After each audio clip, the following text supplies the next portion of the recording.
Hi everyone, welcome back to Learn Anytime. Today we are going to discuss about the last part of agriculture, that is agricultural development. इस part में हम agricultural development के बारे में पढ़ेंगे. Agricultural development refers to effort made to increase farm production in order to meet the growing demand of increasing population. Agricultural development means कि हमने किस तरीके से एग्रीकल्चर को बढ़ाया. एग्रीकल्चर को बढ़ाने की प्रॉब्लम हमें कैसे आई, एग्रीकल्चर को बढ़ाने का सवाल कहाँ से आया. एग्रीकल्चर को बढ़ाने का सवाल आ गया ग्रोइंग पॉपुलेशन की वजह से, क्योंकि अगर पॉपुलेशन बढ़ गई है तो पॉपुलेशन के बढ़ने की वजह से उनकी जो डिमांड्स है, डिमांड ऑफ फूड, वो भी बढ़ गई है. अब हमारे पास जो खेत है, हमने उस खेत में एग्रीकल्चर कर रहे हैं, हमने अब इस एग्रीकल्चर को थोड़ा सा और एक्सटेंड करना है. This can be achieve in many ways such is increasing the cropped areas. हमने एफर्ट्स करने हैं कि हम एग्रीकल्चर को जो है वो ज़्यादा से ज़्यादा कर सके. ये कैसे पॉसिबल है? ये पॉसिबल है बहुत सारे तरीकों से. पहला ये है कि इंक्रीजिंग द क्रॉप्ड एरिया. जो क्रॉप्ड एरिया है उसे आप इंक्रीज करो. अगर हम इतने एरिया पे एग्रीकल्चर कर रहे थे, अब हमने इसे थोड़ा सा बढ़ा के आगे करना है और यहाँ पे भी हम एग्रीकल्चर कर सके. The number of crops grown, and हमने ये भी करना है कि अगर हम साल में एक तरह की फसल उगाते थे तो हमने ट्राई करना है कि एटलीस्ट 2 या 3 तरह की फसलों को उगाया जा सके. Third one is improving irrigation facilities. अगर हम सिर्फ और सिर्फ बारिश के ऊपर पहले निर्भर कर रहे थे, अब हमने बारिश के अलावा आर्टिफिशियल मीन्स भी लाने हैं जिससे हम एग्रीकल्चर कर सके. And fourth one is use of fertiliser and high yielding variety of seeds. Fertilisers का यूज करना है and high yielding variety seed, इन्हें HYV कहते हैं. High yielding variety of seeds का मतलब ये है कि हमने ऐसे सीड्स लगाने हैं जिनको लगाने से काफ़ी ज़्यादा अच्छी एग्रीकल्चर जो है वो निकले. Mechanization of agriculture is also important aspect of agricultural development. The ultimate aim of agricultural development is to increase food security. क्योंकि अल्टीमेट एम अगर हम देखें एग्रीकल्चरल डेवलपमेंट का क्या है, वो है कि हम फूड सिक्योरिटी जो है वो कर सके. जितने भी हमारे पास ग्रोइंग पॉपुलेशन है उन सबको खाना मिल सके. Agriculture has developed at different places in different part of the world. Agriculture uniquely develop हुई है हर एक पार्ट में. हिंदुस्तान हो, चाइना हो, ब्राज़ील हो, वर्ल्ड के हर एक हिस्से में जो है वो एग्रीकल्चरल डेवलपमेंट चल रही है. डेवलपिंग कंट्रीज मीन जो अभी डेवलपमेंट में आ रही है, like India with large population usually practice intensive agriculture where crops are grown on small holding mostly for subsistence. जो डेवलपिंग कंट्रीज में मोस्टली इंटेंसिव एग्रीकल्चर होता है. इंटेंसिव एग्रीकल्चर मींस कि इतनी खेतीबाड़ी की जाती है कि इसमें लेबर भी कम यूज़ होते हैं, इनपुट भी कम लगता है और आउटपुट भी कम लगता है. मतलब इतनी खेतीबाड़ी की जाती है कि एक फैमिली जो है वो अपने आप का खर्चा उससे निकाल सके. लेकिन जो बड़ी बड़ी कंट्रीज है हमारे पास, जो डेवलप्ड नेशन है लाइक USA, चाइना, ऑस्ट्रेलिया, ये कमर्शियल एग्रीकल्चर करते हैं. कमर्शियल एग्रीकल्चर का मैंने आपको कहा है कि कमर्शियल एग्रीकल्चर वो एग्रीकल्चर होती है जिसमें एग्रीकल्चर इस एस्पेक्ट से किया जाता है कि हम जो भी अनाज निकल रहा है उसे हम बाहर जो है वो मार्केट में बेच सके. With the help of 2 case studies of farm, one from India and the other from USA, let us understand about agriculture in developing and developed countries. बोलते हैं यहाँ पे 2 कंट्राडिक्शनरी स्टोरीज दी गई है. एक हिंदुस्तान की है और दूसरी जो है वो USA की है. कि एक तरफ से हमारे पास डेवलपिंग कंट्री है like India, developing country means Hindustan, और दूसरी तरफ से डेवलप्ड कंट्री है लाइक USA. यहाँ पे जो है वो एग्रीकल्चरल प्रैक्टिसेस किस तरीके से चलती है. A farm in India. There is a small village Adilabad in Ghazipur district of Uttar Pradesh. एक छोटा सा गांव है उत्तर प्रदेश में जिसमें मुन्ना लाल जो है वो एक किसान है और उसके पास जो ज़मीन है, एक फार्म लैंड है 1.5 हेक्टर्स की. His house is in the main village. उसका घर जो है वो मेन विलेज में है. He purchases high yielding variety of seeds from the market every alternate year. Her alternate year में जो है वो एक साल को छोड़ के अगले साल, फिर नेक्स्ट ईयर जब एग्रीकल्चर करता है फिर अगले साल को छोड़ के नेक्स्ट ईयर वो जो है वो high yield variety of seeds खरीदता है. उसकी लैंड काफ़ी फर्टाइल है and he grows at least 2 crops in a year, जिसकी वजह से वो साल में एटलीस्ट 2 तरह की फसलें उगा पाता है, वीट और राइस या कभी कभार दालें वगैरह भी. Farmer take advice of his friend. जब भी इसे एग्रीकल्चर करनी है तो ये अपने दोस्त की एडवाइस लेता है या फिर गांव में जो भी बड़े बुजुर्ग हैं उनकी एडवाइस लेता है। कभी कभार एग्रीकल्चरल डिपार्टमेंट में भी जाता है और वहाँ से भी एडवाइजेस लेता रहता है। He takes a tractor on rent. वो रेंट पे जो है वो ट्रैक्टर लेता है ताकि अपने खेतों को जो है वो उस ट्रैक्टर से पहले इस काबिल बना सके कि उसके ऊपर सीड्स लगाए जा सके। फिर अपना जो उसका कुछ दोस्त वगैरह है, throw some of his friends still use traditional method, या फिर कभी कभार जो है वो अपने दोस्तों की मदद से जो है वो प्लाविंग का काम करता है। There is a tubewell in a nearby field which he takes. उसने एक उसके जो खेत के सामने एक ट्यूबवेल है, उसे भी उसने रेंट पे लिया है ताकि वो इरिगेट कर सके अपने फील्ड को पानी दे सके। मुन्ना लाल के पास 2 बफेलोज भी है और कुछ मुर्गियां भी है। क्योंकि वो कोऑपरेटिव सेक्टर में भी काम करता है, इस वजह से वो वहाँ पे जाके जो है वो दूध भी बेचता है। अब जब वो कोऑपरेटिव सेक्टर का मेंबर है तो वहाँ की कोऑपरेटिव सोसाइटी उसे जो है वो टाइम टू टाइम एडवाइस देती रहती है कि उसे किस तरीके के की फूडर जो है अपने जानवरों को खाने के लिए देना है, वो अपने जानवरों को कैसे जो है वो हेल्दी रख सकता है।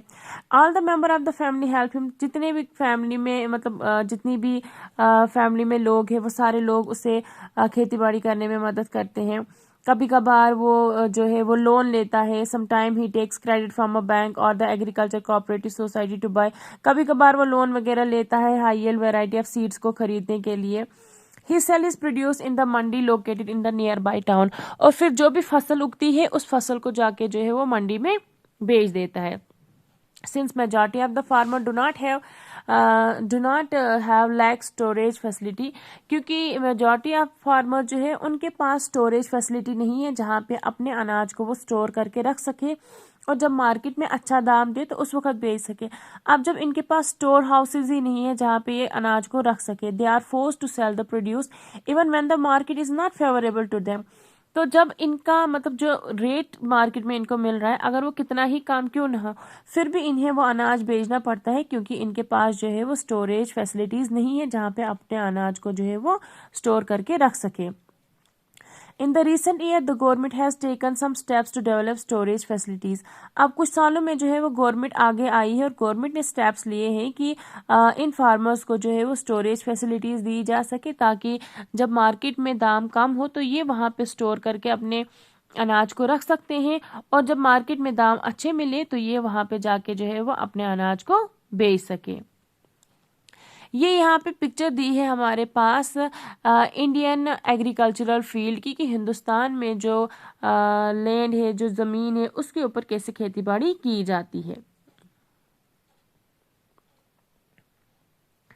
फिर है अब दूसरी तरफ से हमारे पास on the other hand there is a story of a farm in the USA.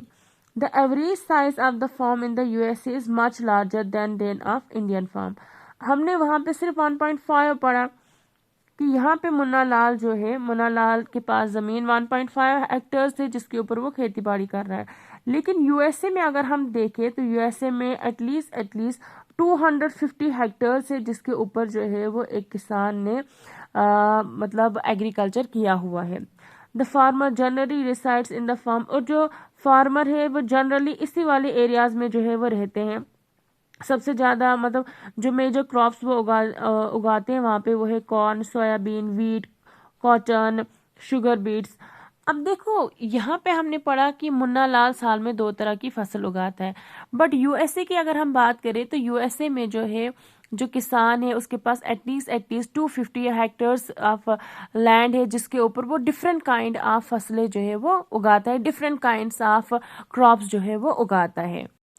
जो हॉरेन एक फार्मर है यूएसए का, उसके पास 300 हेक्टेयर है ज़मीन और इस 300 हेक्टेयर्स के ऊपर ही वो खुद भी रह रहा है। हमने वहाँ क्या पढ़ा कि मुन्ना लाल जो है उसका गांव मेन विलेज में है और जो ज़मीन है वो दूसरी जगह है। इट मीन्स कि उसको अपनी ज़मीन को देखने के लिए अपने घर से काफ़ी ज़्यादा दूर जाना पड़ता है। लेकिन जो हॉरेन जो है वो भी एक किसान है लेकिन वो यूएसए का है और उसके पास 300 हेक्टेयर्स बहुत ज़्यादा ज़मीन होती है, उसके ऊपर जो है वो खुद भी रह रहा है और वहाँ पर उसने एक एग्रीकल्चर भी कर रखा है। He grows corn on his field after making sure that soil and water resource meet the need of this crop.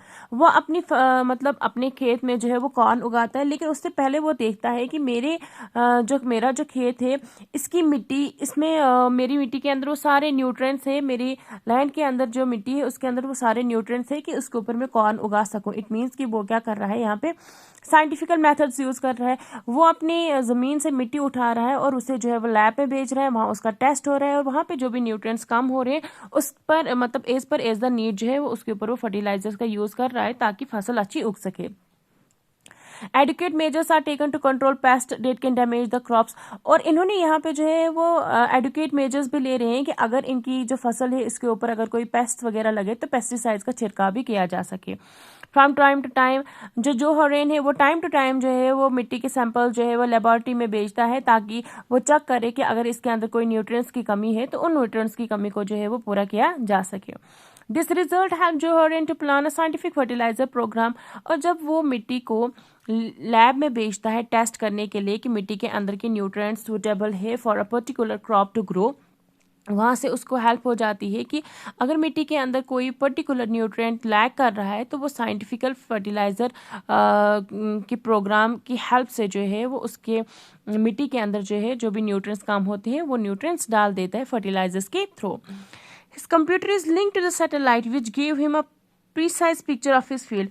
उसका जो कंप्यूटर है वो सैटेलाइट्स के साथ लिंक्ड है. वो घर बैठे आराम से जो है वो देख पाता है कि उसके खेत में जो फसल उग रही है उसमें कहीं पेस्टिसाइड्स वगैरह तो नहीं लगे, उसमें कहीं पेस्ट तो नहीं लगे.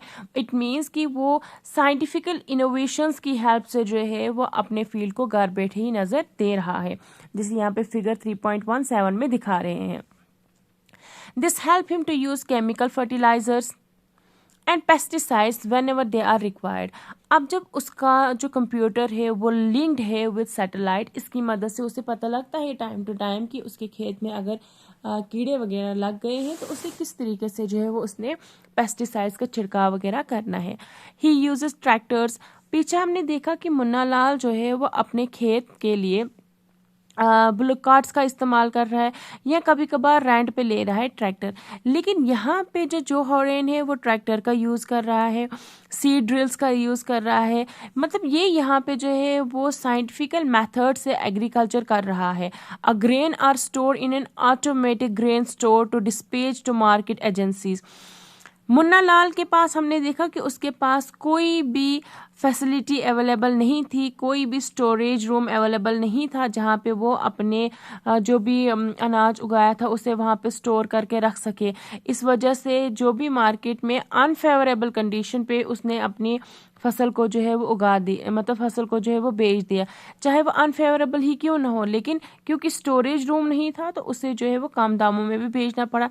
लेकिन यहाँ पे जो फार्मर है उसके पास स्टोरेज रूम है और वो वहाँ पे स्टोरेज रूम में जो है वो अपनी फसल को रखता है और मार्केट एजेंसीज में जो है वो डिस्पैच करता है. The farmer in USA works like a businessman not a peasant farmer like in India.